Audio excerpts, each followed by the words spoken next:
27-ci suala baxsaq, bu DNT hissəsinin uzunluğunu hesablayın. DNT molekulunun hissəsində 2 qat hidrogen rabitələrinin sayı n, 3 qat hidrogen rabitələrinin sayısı 2n'dir. Biz bilirik ki, 2 qat hidrogen rabitələrinin sayı adeninin sayına yaxud da timinin sayına bərabərdir. 2 qat hidrogen rabitələrinin sayı n'dirsə, deməli burada n sayda adenin, n sayda isə timin vardır. 3 qat hidrogen rabitələrinin sayı isə ya sitozinin ya da guaninin sayına bərabərdir. Deməli, sitozin 2n'dir, guanin isə 2n olacaqdır. Və ümumi hidrogen rabitələrinin sayı isə 4800'dür. Nukleotid üstəgəl sitozin bərabər idi hidrogen rabitəsinin sayına. Yaxud da guanin fərq eləmir, 4800. Nukleotidlərimizin cəmi 6n'dir. Üstünə əlavə guanin gəlsək 2n bərabərdir 4800. Buradan 8n bərabərdir 4800. N də bərabərdir 600 olar. Tapdıq ki, adeninimiz 6, 600, timin 600, sitozin 2n idi 1300, guanin 2n idi 1300 olacaqdır. Nukleotidlərimizin cəmi isə eləyəcəkdir 3600. DNT-nin uzunluğunu bizdən istəyir. DNT-nin uzunluğu DNT 2 zəncirli olduğu üçün 3600 ümumi nukleotid vardırsa, 3600'ün yarısı, yəni 1800 bu hissədə nukleotid var, 1800 bu hissədə nukleotid var. Biz ümumiyyətlə DNT molekulunun uzunluğunu taparkən bir zəncirdə olan nukleotidlər sayına vururuq. Bir nukleotidin uzunluğu 0,34 nanometrdir. 0,34 vurulsun 1600. Buradan 1800. Buradan 18 vurulsun 34 bərabərdir. 18'i 34'e vursaq eləyər 612 nanometr. Düzgün variantımız A variantı olar. 28-ci sualda deyilir, hüceyrədə sintez olunan maddənin hüceyrə xaricinə daşınmasını təmin edir. Hüceyrə xaricinə daşınmanı təmin edən Holgi kompleksi, hüceyrə daxilinə daşınmanı təmin edən isə endoplazmatik şəbəkədir. Burada düzgün variantımız A variantı olar. 29-cu sualda 2 monosaxariddən ibarətdir. Dezoksiriboza monosaxariddir, nişasta polisaxariddir, fruktoza monosaxariddir, saxaroza disaxariddir. Yəni saxaroza 2 monosaxariddən ibarətdir. Düzgün variantımız B variantı olar. 30-cu suala baxsaq, viruslar hansı canlılarda parazitlik edə bilər? Viruslar bakteriyalarda parazitlik edə bilər, heyvanlarda parazitlik edə bilər, bitkilərdə parazitlik edə bilər, göbələklərdə parazitlik edə bilər. Yəni bütün aləmlərdə parazitlik edə bilər. Düzgün variantımız Y variantı olar. 31-ci suala baxsaq, 31-ci sualda arı ailəsində 5 erkək, 8 işçi və bir ana arının əmələ gəlməsi üçün mayalanmada neçə qamet iştirak etmişdir? Ümumiyyətlə biz bilirik ki, erkək arılar partogenez yolla mayalanmamış yumurta hüceyrədən gedir. Yəni mayalanma nəticəsində yaranmır. Mayalanma nəticəsində yaranan 8 işçi arı və bir ana arıdır.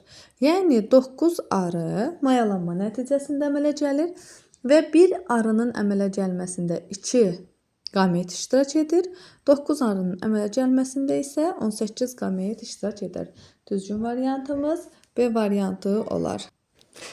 32-ci suala baxsaq, 32-ci sualda deyir, kərtənkələnin yumurtalığının yetişmə zonasına daxil olan hüceyrə sayı toxumluğun yetişmə zonasına daxil olan hüceyrə sayından 2 ədəd azdır. Yəni toxumluğa daxil olan hüceyrə sayı X, yumurtalığa daxil olan hüceyrə sayı isə bundan 2 vahid azdır. X çıxılsın 2 olsun. Və bizə deyir ki, cəmi 28 ədəd, qametlərin cəmi 28 ədəddir. Biz bilirik ki, toxumluğa daxil olan hüceyrə, bir dənə hüceyrə daxil olursa, 4 dənə hüceyrə yaranır və bunun hamısı qametdir. X sayda hüceyrə daxil olursa, deməli 4x sayda qamet yaranacaqdır. Toxumluqda 4x sayda qamet yarandı. Yumurtalıqda isə x-2 sayda hüceyrə daxil olub. Və biz bilirik ki, yumurtalıqda nə qədər hüceyrə daxil olursa, o qədər də qamət yaranacaqdır. Yəni x çıxılsın 2 sayda, qamət də yumurtalıqda yaranacaqdır. X çıx 2 qamət isə yumurtalıqda yaranacaqdır.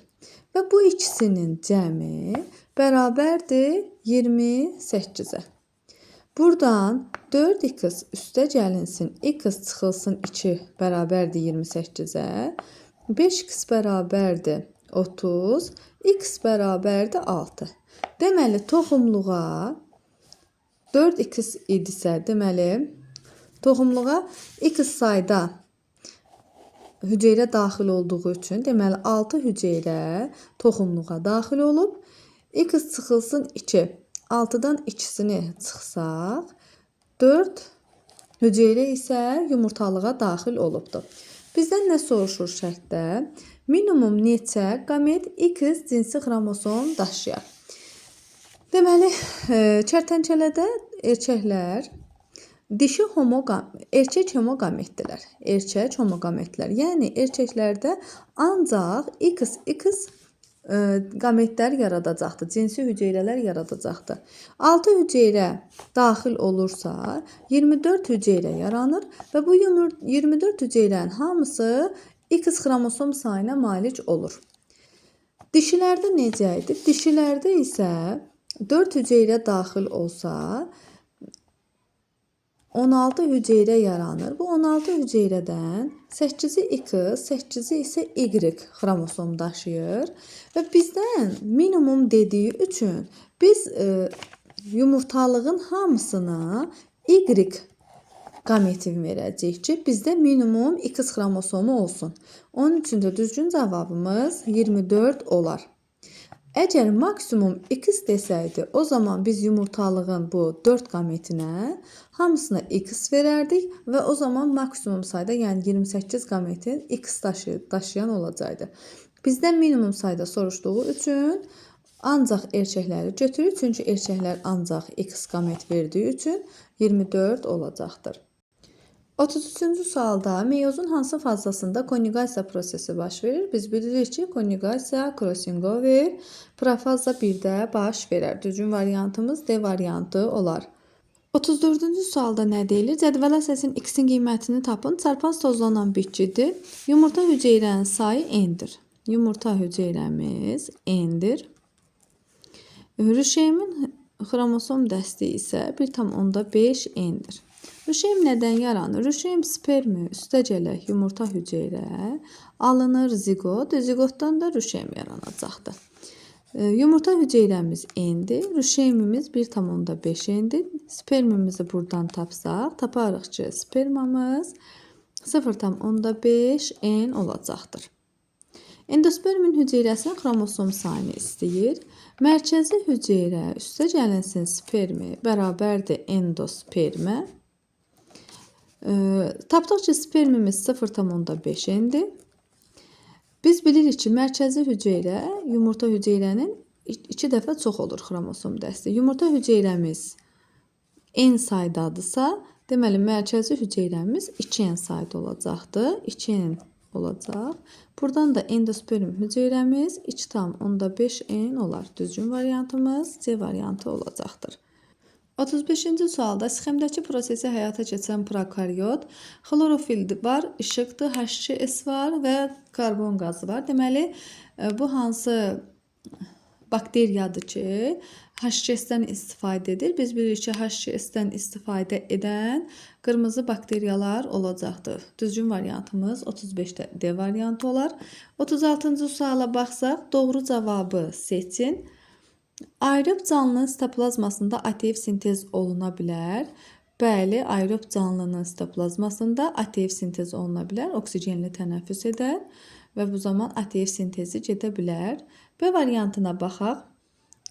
ATF bir hüceyrədən digər hüceyrəyə keçir. Biz bilirik ki, ATF bir hüceyrədən digər hüceyrəyə keçmir. Aerob hüceyrənin yalnız mitoxondrisində ATF sintez olunur. Baxın, birinci burada dedik ki, sitoplazmasında ATF sintez oluna bilər. Ribosomda ATF sintez olunar, bu səhvdir. Prokaryot canlılarda oksigenli parçalanma baş vermir. Prokaryot canlılarda əsasən aerob canlılarda oksigenli parçalanma baş verəcəkdir. Burada düzgün variantımız A variantı olar. 37-ci suala baxsaq, D verilmiş qrafikə əsasən doğru fikri seçin. Adenin nukleotidi və hidrogen rabitələrinin sayı verilibdir. Qrafikdən görürük ki, adeninin sayı x-dir. Deməli, timinimiz də x olacaqdır. Və hidrogen rabitəmiz isə 11x-dir. Biz buradan sitozinlə guanini tapsaq, 11x-dən çıxarıq 2x-i, adeninlə timinin cəmini, qalar 9x. 9x hidrogen rabitəsidir. Biz sitozinlə guaninin arasında olandır. Deməli, burada 3x, bunu da 3-ə bölərik, taparıq ki, nə qədər sitozinimiz var. 3x sitozinimiz var, 3x də guaninimiz olacaqdır. Yazıb ki, adeninin sayı guaninin sayından 4 dəfə çoxdur. Səhv deyir, 3 dəfə çox olacaqdır. Bizdən doğru fikri soruşur. Molekulda fosfat turşusu qalıqlarının sayı sitozin nukleotidlərinin sayından 2 dəfə çoxdur. Biz bilirik ki, fosfat turşusu qalıqları nukleotidlərin sayına bərabərdir. Bu yanlış fikir olacaqdır. Guaninin nisbəti adeninə 2-nin 3 kimidir. Guanin 3-dür. Adenin x-dir. 3-ün 1 kimi olmalıdır. Yenə səhvdir. Adeninin sitozinə nisbəti 1-in 4-dədir. 1-in 3-ə olacaqdır. Çünki 3 sitozinimiz var. Guaninin, yəni 3-ün, timinin isə 1-dir. Nisbəti 3-ün 1-ədir və düzgün variantımız Y variantı olacaqdır. 38-ci suala baxsaq, albalının hüceyrəsinin hansı orqanoidlərində zülalların biosintezi gedər? Zülalların biosintezi xloroplastda, mitoxondridə, dənəvar endoplazmatik şəbəkədə gedəcəkdir. Düzgün variantımız B variantı olar. Bu A variantında hamar endoplazmatik şəbəkədə getməz, C variantında lizosomda getməz, D variantında Golgi kompleksində getməz, Y variantında lizosomda getməz. 38-də düzgün variant B variantı.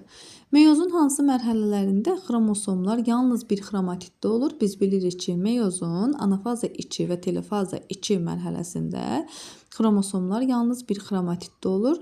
Düzgün variantımız 3 ilə 4 olar B variantı. Telofaza 2 və anafaza 2-də, bəli, düzgün variantımız B variantı olacaqdır. 40-a keçək, prokaryotlarda getməz. Prokaryotlarda xemosintez gedər, oksigenli parçalanma gedər, fotosintez gedər, meyoz bölünmə getməz. Düzgün variantımız Y variantı olacaqdır. Sağ olun, təşəkkürlər.